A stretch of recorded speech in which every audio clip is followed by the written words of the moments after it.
Fantastic. All right. So my presentation is focused around how to win more from your website. And I'm assuming that everybody is open to winning more from your website. So let's crack on. First off, an introduction. My name is Henry Laker. I'm the Managing Director of Growth by Design. I've been running marketing businesses for over 25 years, and Growth by Design has been running for about 3.5 years. In our second year of business, we won the Best New Business Award for the entire Gatwick Diamond area, from just south of London all the way down to the end of East Sussex.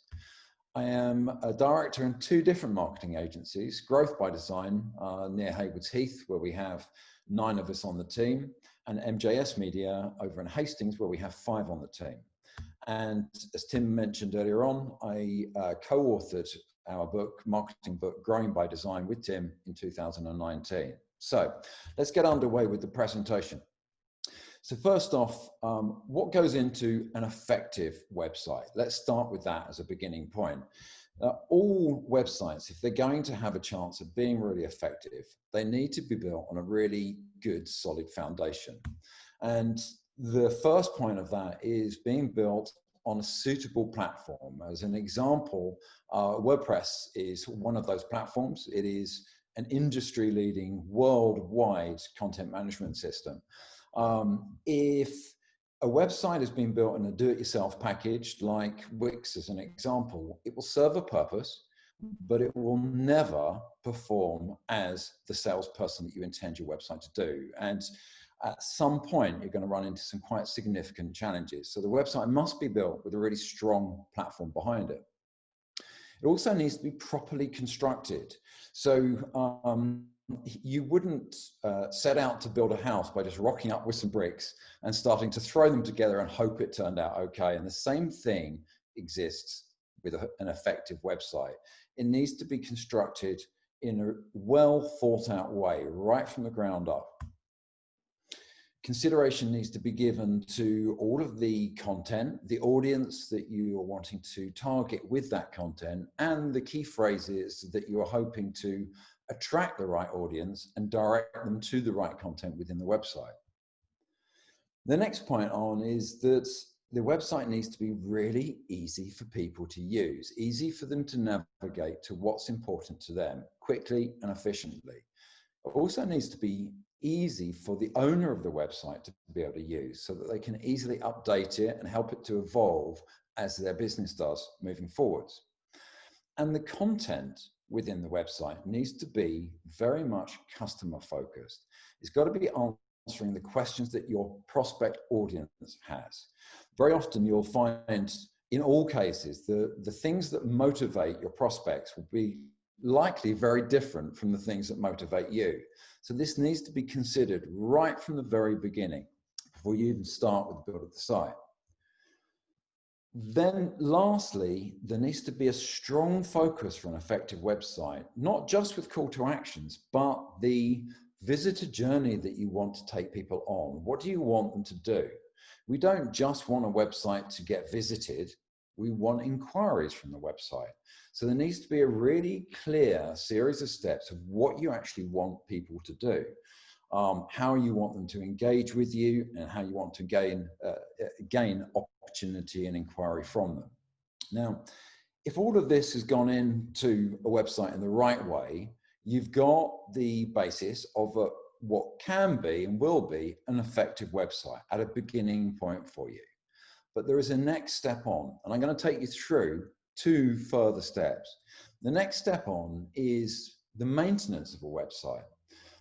If you compare the website for a moment to a car, now nobody would think of buying a car as a one-off purchase, drive it out of the showroom, and then never do anything more in it, never have it serviced, never change the oil, add fuel to it, change the tires, have it maintained on a regular basis. You wouldn't leave that all important maintenance out and expect it still to day in, day out, take you from A to B all over the country. The same thing exists for your website. Yet, unfortunately, that is almost always exactly what happens with most people's websites. They buy our website as a one-off purchase, drive it out of the showroom, and without any attention to the website at all, they expect it to continue to perform for them day after day after day, in this instance, as their best salesperson. So it's not going to happen. Big surprise, it's not going to happen. What needs to happen to maintain a website still being effective it needs to have some tender love and care. So as some examples, it's got to remain compliant. Google particularly changes its algorithms on a very regular basis. And we get to hear about the big changes every year or two, but it actually changes its algorithms almost daily in little ways. And just because a website has been built at the beginning to perform in the way that it should do for Google, doesn't mean it's going to magically change itself every time Google expects to see something different. So there's got to be ongoing updates and changes made to the website from that perspective. Also from the security aspect, there needs to be good, strong business continuity planned out and addressed for the website moving forward. And by that, I mean how often a website is backed up. As an example, we actually back up our clients' websites every 4 hours. But I speak to many business owners who have never had their website backed up, even after 2-3 years, which is a terrifying thought when you take into account how bad hacking now is. Also, with regards to GDPR, there's constant changes being done. Many websites that I see on a daily basis are actually illegal. The information, the privacy policies are not up to date, and they're actually breaking the law. So these things need to be addressed moving forwards too. The content of the website needs to be constantly updated, constantly relevant to your audience. And it's got to be done in such a way that it continues to work well in the search engines. So there's good ongoing SEO for all new content that's added to a website. It's not going to magically do it itself. There also needs to be increased referencing. So we want to gain the confidence from things like Google reviews, Checkatrade reviews, Trustpilot, that kind of thing. When people are experiencing a good, positive experience from your website, this needs to be shared on the website to gain confidence and gain trust. And there needs to be an ongoing maintenance of backlink strategy. So every time there is a backlink created on somebody else's website leading through to yours, a meaningful backlink with good explanatory text that goes with it, it's like a vote from that website in Google's eyes. It's like a vote for your website from another website it already trusts. So there should be an ongoing backlink strategy going on for the website, ongoing. Now, we've touched on what an effective website is at the starting point, at the point that you drive it out of the showroom. If we want it to continue to perform in the way that it did as we drove it out of the showroom, then we've got to have it regularly serviced in the ways that I'm identifying now. But there's another step.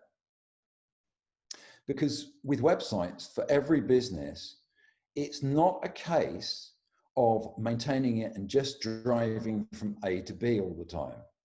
All websites are in a race. They're in a competition. Very few of us are the only people that do what we do.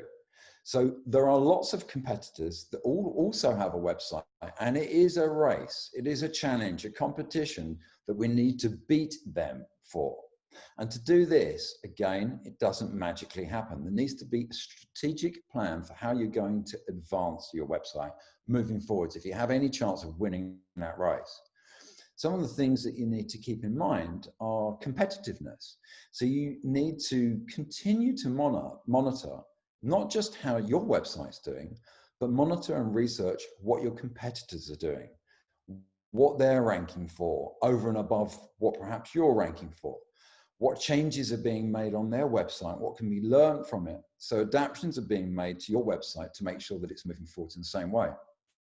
Also, in terms of keywords, there needs to be a really good, broad use of keywords. There needs to be regular updates to the website and consideration given to things like negative keywords. If you're gaining the wrong kind of inquiry from your website, there's a good chance you've got a keyword that's bringing in the wrong type of traffic. Might be people that are looking for information about how to do something themselves, whereas what we actually want them to do is to inquire from us.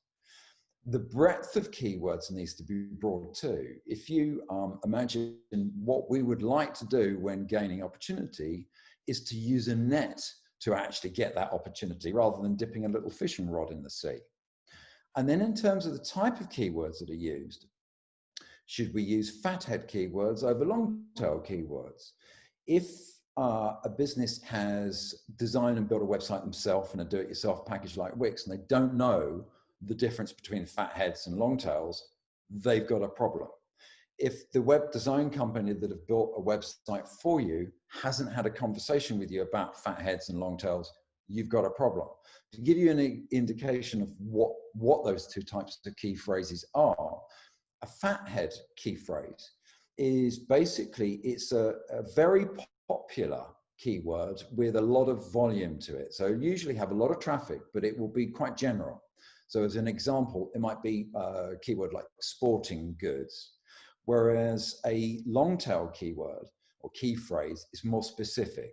So it might be something along the lines of durable men's basketball shoes. So far more specific with a much stronger intent behind it. Now, there are good reasons to use both types, but they need to be used in the right way. So strong keyword strategy, well thought out and continually monitored and added to. There also needs to be a strong focus on the visitor experience. We don't just want lots of traffic to a website, we want to convert it.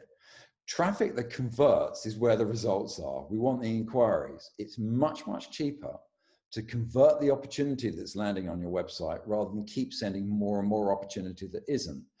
If you compare your website to a bath, it's a lot cheaper and faster to put the plug in if you want to fill up the bath than it is to try to do so with the plug out. So put the plug in, fill it up, and then go and get yourself a bigger bath.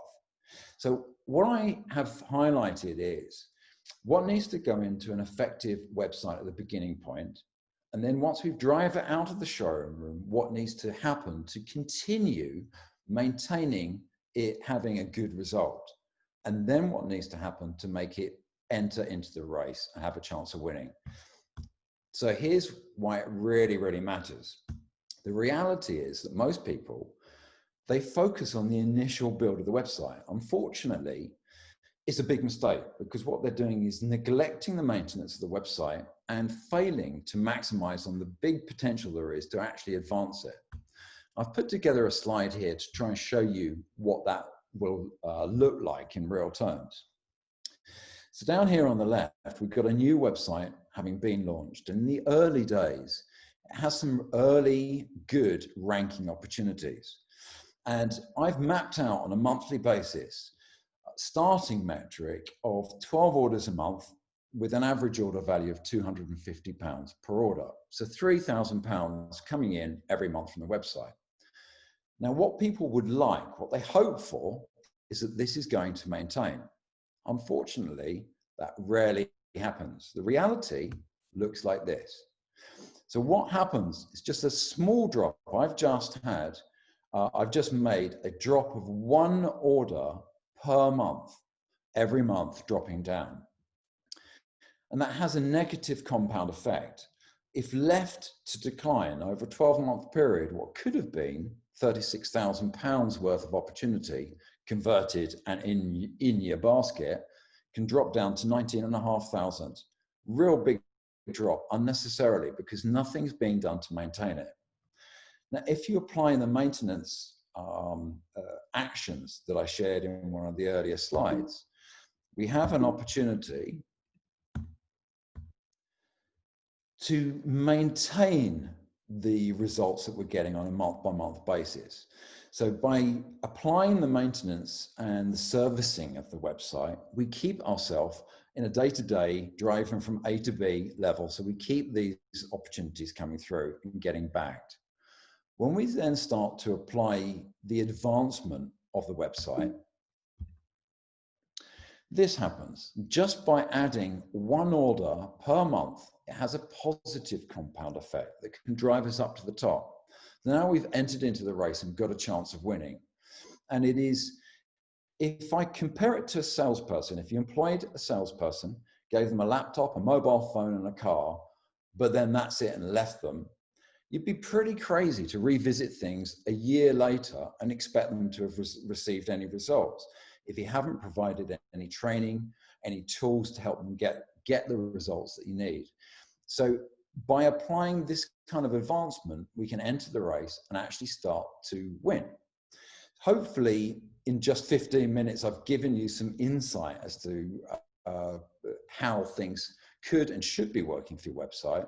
I'd like to go one step further. I'd like to add some more value for you. So I'd like to offer all of the attendees today a complimentary marketing strategy session where I'll actually look at what's in your marketing toolkit, what marketing plan you have in place, or if you don't have one, work with you to show you what a marketing strategy plan could look like, or a website review where I'll actually look into the health of your website, how it's performing and how it could perform better and where there's opportunity for you. It's completely complimentary. You're not obligated in any way. I'd love to provide that added value for anybody on the webinar today.